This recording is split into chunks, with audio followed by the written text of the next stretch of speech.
What happens when a CEO walks into one of his own restaurants and sees a waiter trying to hold back tears between tables? Adam Vance leaned back in his office chair, tapping his pen against the folder in front of him. It had been 7 years since he bought the diner chain from a retiring couple in Oregon. Back then, it was just 2 locations. Now there were 6 across 3 cities. Business was steady. Profits were fine, but something had been bothering him. He'd been getting conflicting reports from store number 4, a mid-sized diner tucked into a shopping strip on the outskirts of Tacoma. The district manager said everything was running smoothly, but customer reviews didn't match. Multiple complaints mentioned long wait times, stressed-out staff, and cold service. Adam hated relying on filtered reports. He needed to see it for himself, so he put on an old pair of jeans, a faded hoodie, and a baseball cap. He grew out his beard just enough to hide the sharp jawline people had seen in corporate photos. The plan was to go in as a new trainee, someone hired to help out with front-of-house duties due to staffing shortages. None of the 6 store managers had ever met him in person, only seen old photos or heard his name in emails. That's how he liked it. Quiet ownership, practical leadership. He emailed the store under a fake name, Illy, and asked if they were still hiring part-time waiters. Within 2 hours, he got a reply from the manager, Jennifer, telling him to show up Friday for his first shift. Friday came. Adam parked at the edge of the lot, watching through the windshield for a moment. The place looked decent from the outside. Clean windows, a few customers already eating. But the moment he stepped inside, the vibe shifted. Jennifer, the manager, barely looked up from her tablet when he introduced himself. Illy, you're late. It's 5 past. He glanced at the wall clock. It's 10 o'clock on the dot. She didn't respond, just handed him an apron and waved toward the back. You'll shadow Mason today. Don't get in the way. We're short-staffed and I'm not babysitting. Adam kept his mouth shut and walked into the kitchen. That's when he saw him, Mason. A lanky guy in his mid-20s, dark circles under his eyes, sleeves rolled up, already carrying 3 plates at once. You the new guy? Mason asked, adjusting a tray on his shoulder. Cool, follow me. Don't talk too loud, Jen gets twitchy. Over the next couple of hours, Adam watched Mason work like a machine. He moved fast but stayed polite with every table. Never rushed the customers, always cleaned up after himself, and even helped the cook wipe down the prep station between orders. But there was something else. Mason looked like he hadn't slept in days. At one point, Adam saw him step into the back hallway and lean against the wall, pinching the bridge of his nose. His breathing was shaky. You good? Adam asked, keeping his voice low. Mason nodded, then shook his head. Yeah, I'm fine. He wasn't fine. Later, while they were rolling silverware together, Mason finally opened up a little. I've been doing doubles for the past 2 weeks. We lost 2 servers. One quit, the other broke her leg. Jen won't hire anyone else till corporate approves, but I don't even know if she's asked. She says we need to tough it out. He looked down at his hands. They were red and raw from constant dishwashing. I've got a little girl, Layla. She's 5. I'm trying to keep this job so I don't lose my apartment. Adam felt his throat tighten. You ever get a break? Mason shook his head. Lunch sometimes, but only if it's dead, like really dead. Halfway through the shift, a customer at table 7 complained their order was wrong. Mason apologized, offered to fix it, and got the cook to redo the plate himself. Jennifer stormed out from the back, her voice sharp. What did I say about comping meals without my say-so? I didn't comp it, Mason said calmly. I just got it remade. That's wasting food. You want to pay for it out of your check? Adam stepped forward. He was just trying to help the customer. It wasn't that big a deal. Jennifer spun toward him. You've been here 5 minutes. Don't think you get a say in how we run things. Adam kept his face neutral. Got it. By the end of the shift, Mason looked ready to collapse. Thanks for the help today, Mason said as he untied his apron. Even if you're just here for a few days, it means a lot. Adam clapped him gently on the shoulder. You're doing more than anyone should be expected to. Seriously? As they left through the back door, Adam saw Jennifer laughing with another employee, completely unaware or uninterested in what her best worker was going through. He climbed into his car and sat in silence for a while, staring out the windshield. He'd seen enough. The staff shortage. Real. But what hit him hard wasn't the operational issue, it was the human cost. Mason wasn't just struggling, he was drowning, and the person in charge didn't care. Saturday morning, Adam returned to the diner early before opening. The back lot was empty except for a silver sedan with a cracked taillight. Through the diner's side window, he saw Mason already inside, setting the tables by himself. No music played. No chatter. Just the quiet clink of forks being placed on napkins. He pushed through the side entrance, nodded at Mason, and grabbed a rag from the supply shelf without needing to be asked. Mason glanced up, surprised. "You weren't scheduled today," he said, flipping a chair down. Adam shrugged. "Figured I'd help." "You said weekends get rough." "They do," Mason muttered. "Appreciate it." Jennifer didn't show up until 20 minutes after opening. She walked in holding a coffee from a trendy cafe 2 blocks down and barely acknowledged either of them. She gave Mason a quick glance, said nothing, then disappeared into the office and closed the door. By 10, tables started filling. Adam took the 3 booths near the window while Mason handled the center floor. The third server, a teenager named Danny, covered the patio. Danny was fast, but clearly inexperienced. Plates were unbalanced, orders scribbled. Mason quietly stepped in each time she stumbled, never correcting her in front of customers. At one point, Danny rushed back to the kitchen with her notepad clenched in her fist. Adam followed and caught the tail end of Jennifer's voice. "How hard is it to write down 2 eggs and bacon? Did you even double-check?" "I was just trying to keep up," Danny started. "I don't have time for excuses. If I have to fix one more of your mistakes, you're off the schedule next week."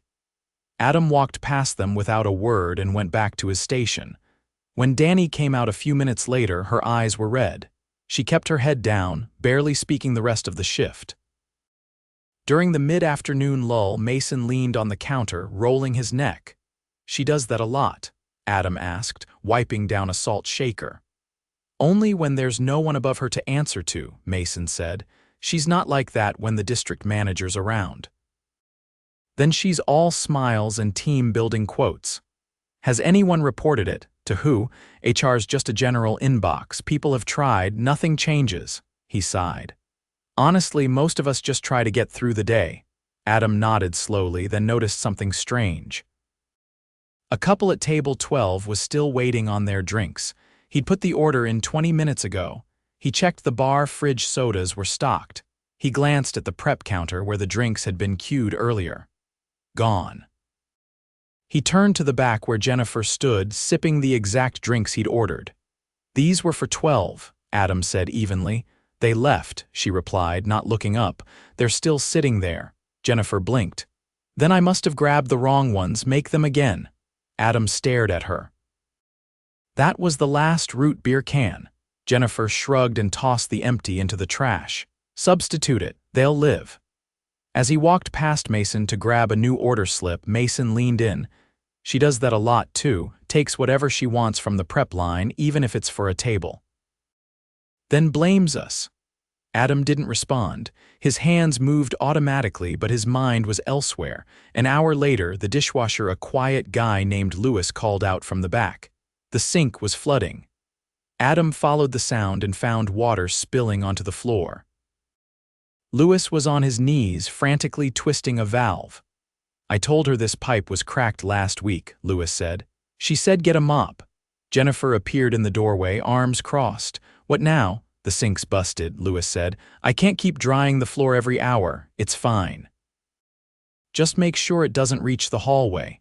"It's leaking from the base," Adam said. "It's not going to stop." "Then put a trash bag over it." Lewis looked at Adam, defeated. Adam looked at Jennifer. "You're not going to fix it. I'm not a plumber. Neither are you. Just keep it clean." Lewis quietly returned to the back without another word. By the time the dinner crowd began arriving, Mason was moving slower. He kept checking his watch, fidgeting with his apron strings. When Adam asked if he was okay, Mason hesitated. "Layla's with my neighbor. I promised I'd pick her up by 7. Adam glanced at the clock. It was already 6:20. "Didn't you ask for an early out?" "I did. Jen said no, said we were too short today." Adam's jaw tightened. He scanned the floor. Danny was still working. Louis was in the back. Even Jennifer was out front now, typing something at the hostess stand. He walked over. "Hey, Mason's got to leave by 7. Want me to cover his section?" Jennifer didn't look up. "No, he's got his kid to pick up. Not my problem." Adam stepped in front of her screen. "It's going to be if he quits." Jennifer finally looked at him. "You new people think you're irreplaceable. He's lucky to have a job." Adam held her stare for a beat. Then he turned and walked back to Mason. "Go, I'll cover it." "I don't want to make it worse." She already made it worse. "I've got this. Go." Mason grabbed his backpack and mouthed a thank you as he slipped out the back. The rest of the evening was chaos. Jennifer refused to help with service. Danny was overwhelmed. Louis was still trying to keep the kitchen floor dry. At one point, a customer at table 9 asked for the manager. Adam pointed toward Jennifer. "She's the one by the register." The customer approached her. Adam didn't hear what was said, but she waved him off. The man frowned, then turned and left without eating. When the rush died down, Adam clocked out and sat in his car for a long time. The building behind him glowed under flickering lights, but inside the energy was cold. Exhausted staff. Broken equipment. A manager who didn't lift a finger to help and punished anyone who tried. He checked his phone. A message from Mason had come in. Made it just in time. "Layla ran into my arms. Thank you." Adam stared at the screen, then looked back at the diner. Tomorrow he would come not as Ali. Tomorrow they would see who he really was. Sunday morning, the rain came in sheets, tapping against the windshield as Adam sat parked behind the diner. This time, he wore a pressed navy shirt, dark slacks, and a waterproof coat. His beard was trimmed. His name tag CEO, Vance Hospitality Group, was clipped to his pocket. He walked through the back entrance at 8:45. The kitchen crew was already prepping.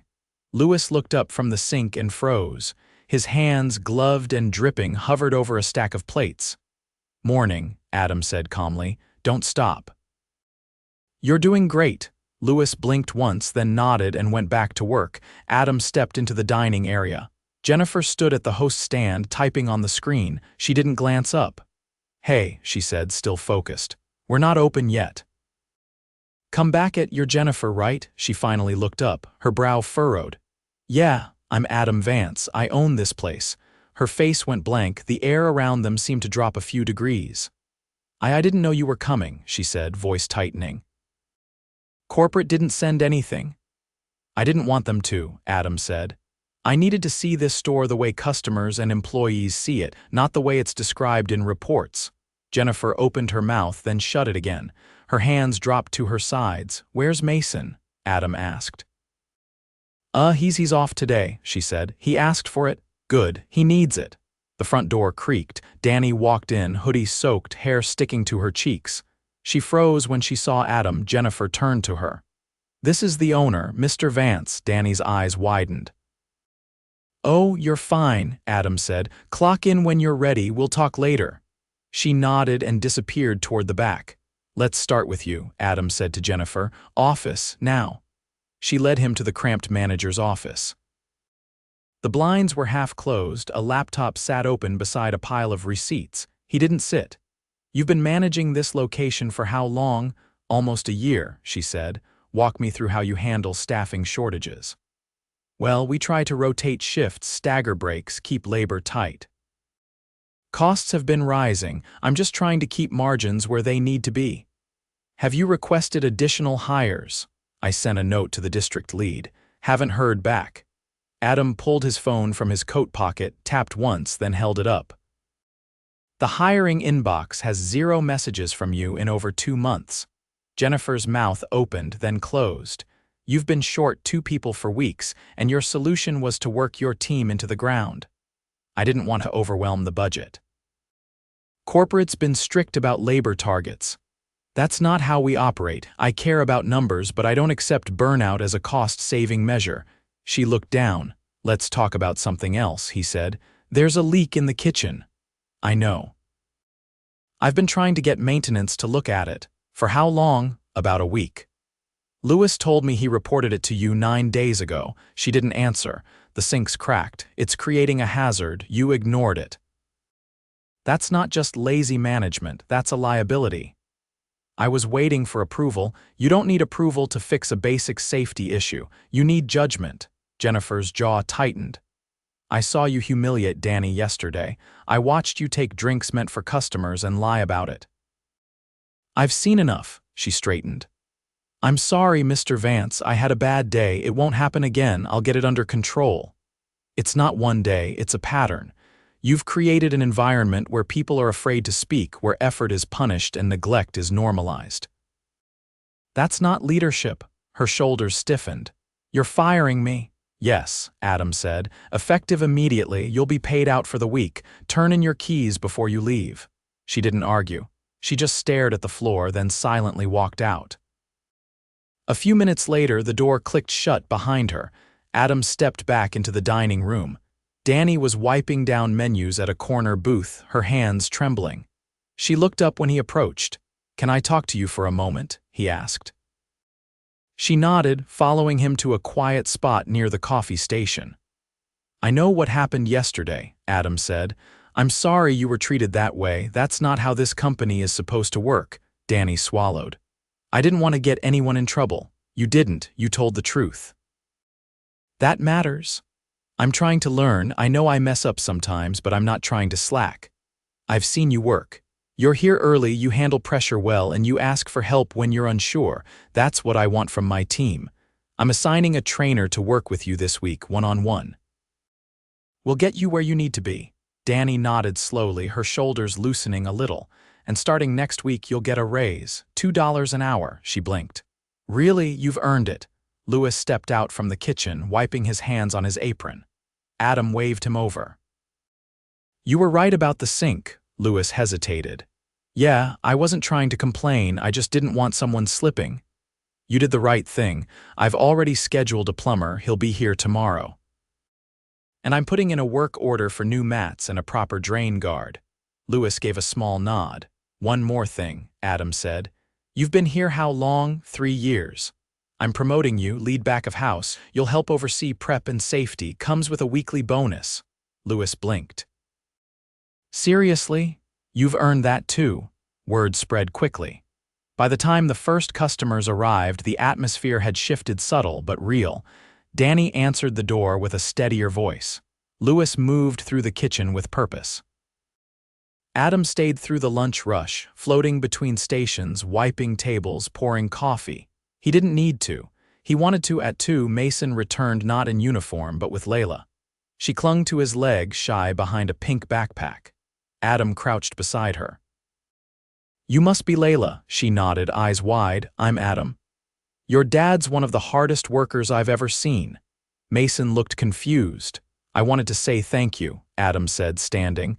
You carried this place on your back. You shouldn't have had to. Mason glanced around. Where's Jennifer? Gone. She won't be coming back. Mason blinked. You're not just getting your hours fixed, Adam continued. You're getting a full-time offer, benefits, and a guaranteed 2 days off every week. You'll help train new hires when they come in. Mason's voice caught. Seriously? Yeah, I need people like you on the ground, people who care. Mason crouched to pick up Layla, holding her tight. Thank you, he said quietly. Adam nodded. You've earned it. He stayed until closing, helping count the till, checking stock levels, making notes for Monday's supply run. The rain had stopped by then, but the air smelled clean. Fresh. As the last light flicked off and the crew trickled out, Adam lingered by the front window. The reflection that stared back wasn't just a CEO. It was a man who had seen the cost of looking away. He wasn't going to do that again. Monday morning, the diner opened with a different rhythm. The door chime rang every few minutes, but this time, the pace felt manageable.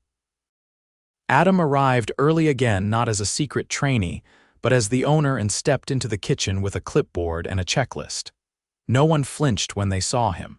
He greeted each team member by name, asked about their morning, and kept his tone even. He wasn't there to hover, he was there to listen. The first priority was support. The plumber arrived just before 10 and Adam walked him through the back kitchen himself. Lewis stayed nearby, ready to translate if needed, but the fix went smoothly. The cracked pipe was replaced, the sink was resealed, and anti-slip mats were already rolled out and in place. It didn't fix everything, but it was a start. By mid-morning, Adam held a staff meeting in the dining area, after politely asking the few early customers if they wouldn't mind sitting near the windows for a short while. The team gathered, Danny leaning on a chair, Lewis wiping his hands on a towel tucked into his belt, and Mason standing near the counter with Layla sitting quietly in a booth, coloring. Adam stood in front, arms folded loosely. "You've all had a rough few weeks. I came in expecting operational issues.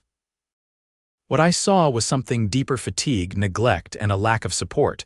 That's not on you, that's on us." The room was quiet, but no one looked away. That changes now. "We've already opened 2 new positions we're hiring immediately. Until then, I'm bringing in 2 experienced floaters from other locations to help cover shifts. Mason, Danny, you'll get to train them." Mason glanced at Danny, who looked stunned. "I don't think I'm ready to train anyone," she said quietly. "You don't need to have all the answers," Adam replied. "Just show them how you work, that's enough." She nodded hesitantly. Adam turned to Lewis. "The back of house needs better equipment. New prep knives, better lighting, and a walkie system so you're not shouting orders through a door. That's already ordered." Lewis gave a small, surprised nod. "There's going to be ongoing training not just for new hires but for all staff. Communication, conflict resolution, first aid basics, and we'll have monthly wellness check-ins. Not performance reviews, just a place to talk." Mason raised his hand slightly. "What happens if things start slipping again? Management, I mean." Adam took a breath. "We're restructuring oversight. No more single point of failure. You'll have direct access to a regional support rep, someone who actually visits, listens, and can take action. And if anyone treats you with disrespect or ignores safety, you tell me directly. I'm not going to let silence be the standard." There was a long pause, then Danny spoke. "Are you still going to be around?" Adam smiled faintly, not out of pride, but out of promise. "I won't be here every day. But I'll be here often. Quietly sometimes, loudly when I need to be." After the meeting, the team returned to their stations and Adam stayed behind to help with lunch prep. He didn't take over, he assisted, asked questions, helped plate orders.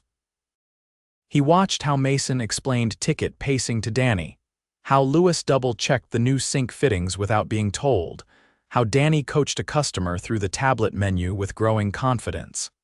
In the afternoon, Adam sat with the 2 float staff who'd been reassigned from other locations. One was a 30-something server named Rachel, the other a line cook named Deshawn. Both had clean track records and strong references.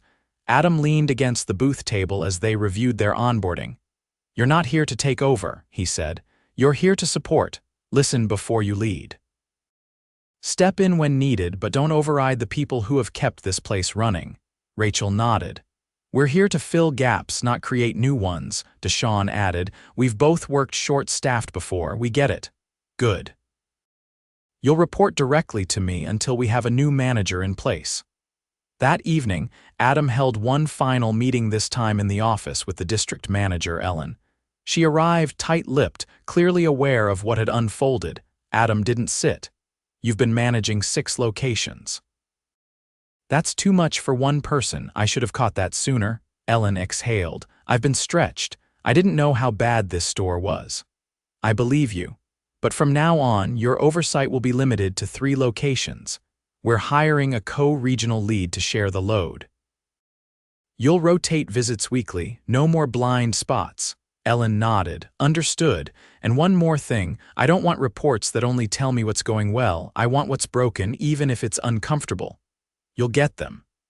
Adam offered a handshake and Ellen took it without hesitation. Later, after everyone had gone, Adam walked the floor one last time. The lights were dimmed, the chairs stacked, the tile freshly mopped. Layla's coloring page still sat on booth 3 half-finished, a sun drawn in yellow crayon. Mason stepped in from the back door, having returned after dropping her off at home. "Didn't expect you to still be here," he said. "Didn't expect you back either." Mason leaned against the counter.